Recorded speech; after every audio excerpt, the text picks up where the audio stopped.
2021 ની જો વાત કરું તો 2021માં આખા ગુજરાતમાં આમ આદમી પાર્ટીને માત્ર તાલુકા પંચાયત, જિલ્લા પંચાયત, નગર, મહાનગર બધું જ મળીને 2021માં માત્ર 72 સીટો મળી હતી.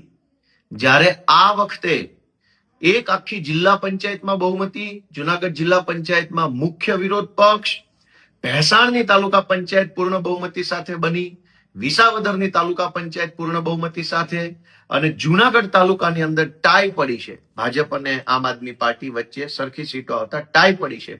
વિસાવદર વિધાનસભામાં 8 જિલ્લા પંચાયતની સીટો આવેલી છે, તેમાંથી 6 જિલ્લા પંચાયતની સીટ આમ આદમી પાર્ટીને મત આપી જીતાડવા બદલ હું વિસાવદર, ભેસાણ અને જુનાગઢ તાલુકાના તમામ ખેડૂતોનો હૃદયપૂર્વક આભાર વ્યક્ત કરું છું.